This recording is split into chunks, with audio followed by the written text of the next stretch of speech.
Hi Rudy, Mike here. Ozzy's here.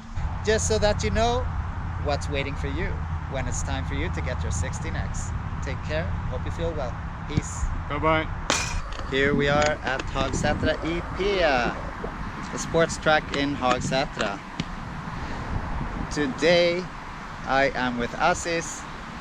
He is on my MSX, I'm on his 16X, and we are going to do some skill practice. And the skill practice is what we do here at the sports track. So the skill practice that we are going to do is slow dance carving. We are going to do backwards practice, idling practice, and then we are going to do some speed practice with some brake practice. So let's start with the dancing. And I'm going to be down here and I'm going to be here.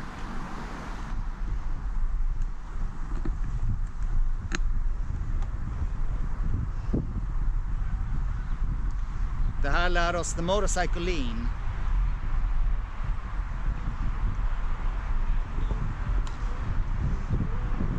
So we want to keep our heels down.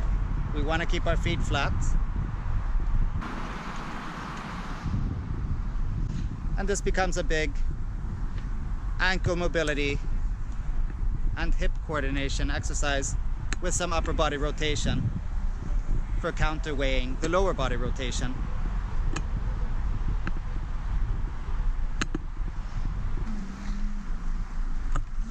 Nice, verkligen. Vrid den, exakt. Vrid där. Suavemente, besame. Yo quiero sentir tus labios. Elvis Crespo. Crespo. Pinta med. Yeah. So get low. Get nice and low. There we go. Oh. Right? Och hälarna går aldrig upp här. All right. There we go. Whoa. Yeah. Riding in a lower squat makes it harder. It's harder because you're getting more response from the wheel, from a lower center of gravity.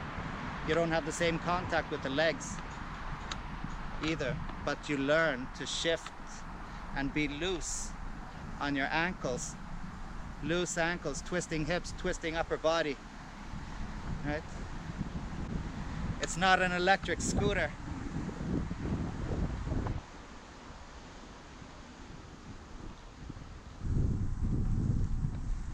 So 5 minutes ago, he thought it was easier to carve on my MSX, right? So what you do is you overstimulate by doing something incredibly heavy, and then you do it on something lighter and more nimble, right? And then you end up just slightly over carving. Yeah. But the overcarve is great. The overcarve is great because you can control it. I can't do it as fast on the MSX as I could on the 16X, and I have to move my body more, right? And Asis isn't used to moving his body this much, but he had to move his body more than he usually does. And then he got good carryover to the 16X. But man, that's quite a difference in the dance carve going from the 16X to the MSX. So the 16X is way more responsive and it's like floating on ice, and that's the feeling I like. Look at your hands, pull yourself along. Right? Use the fence however you have to use the fence. So you do it for volume to build the endurance. When you have the endurance, then you start to clean it. And there will come times when you get some air time. And if you get air time, you get air time. Right?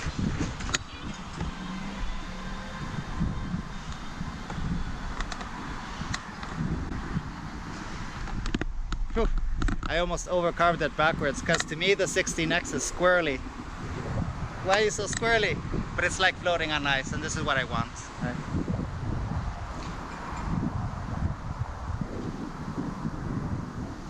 It's so quiet.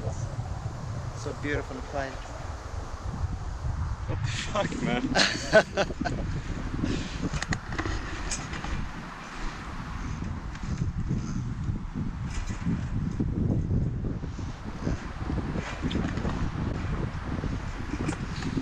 So Asis is doing it even better because he's idling. He's going from forward to backwards, which is very, very good backwards riding practice, going from forward to backward and an idle. And this is usually how people will go to backwards. Eventually you can learn to step off to backwards. So stepping off to backwards on a squirrely wheel, right? It's all good in the hood. So now he's gonna do it again with the 16X. And all he has to do is this whole fence and twice. And it's gonna be different because the 16X is, compared to the MSX, is squirrely. And that's a good thing. So this thing, man, is like a bus. And carving and correcting backwards on the MSX requires so much upper body and hip movement, and it requires a lot less movement on the 16X. It's that fast response.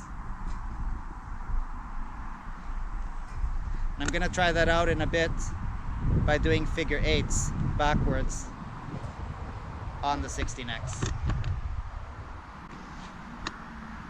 Right, I can do a backward slow turn to the left on the MSX.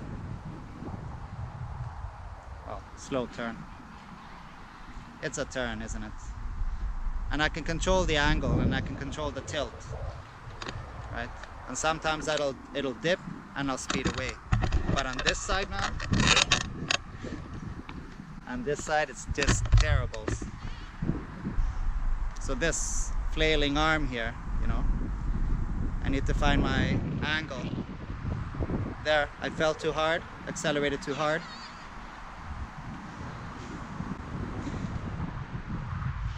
So yeah, practice, practice.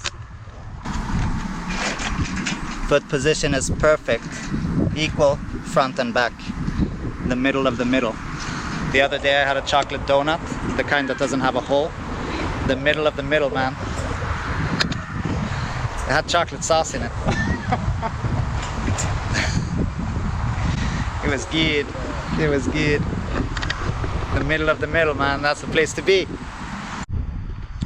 Alright. Asis has 20 kilometers to go before he's done 200. Because we wanted to raise the speed limit. But we did it anyway, and it went through. So we put the tilt back at 50 and 5 beeps at 45. When I hit 43, the pedals dipped me backwards around 2 degrees and they recovered after a third of a second. I got it to 47 kilometers an hour. At 47 kilometers an hour it oscillated, right? That oscillated quickly.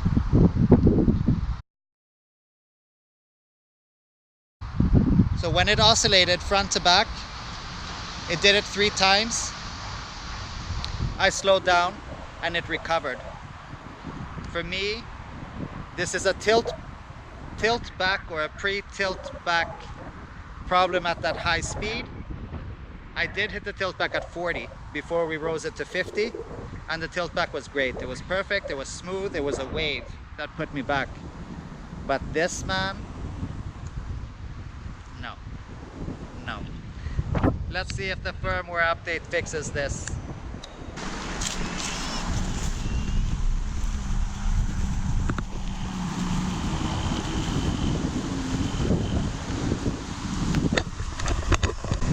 I got up on my heels on that. I got up on my heels.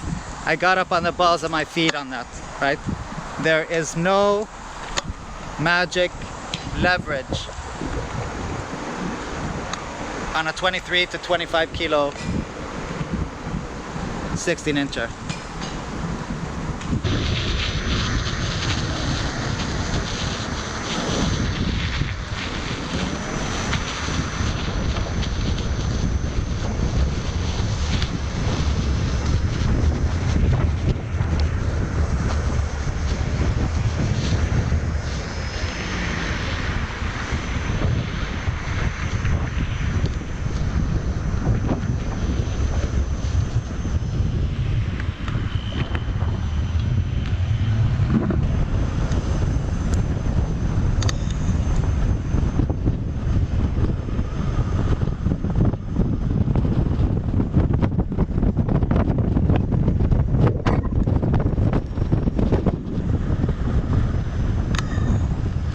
I don't know if you want to brake harder than that.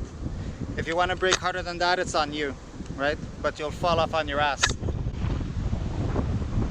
So that was 40 kilometers an hour, and then hard braking, whatever you want to call it.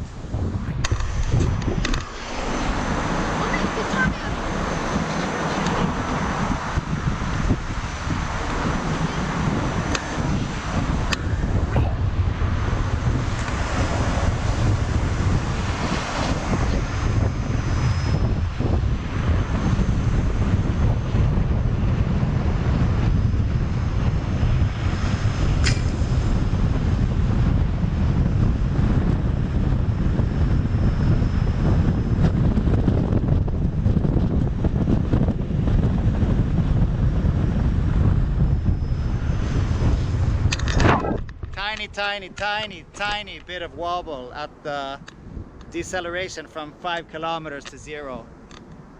That's expected. I'm not saying that you guys are not having problems with wobbles, right? This is a harder ride than what my MSX is currently configured at. It's squirrely and so on and so on. But I've been through the worst with my MSX. This tire, man. Let's see here.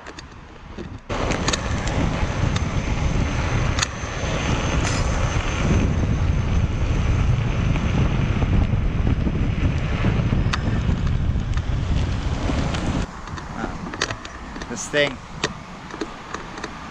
is beautiful. A beautiful, beautiful ride. A beautiful ride.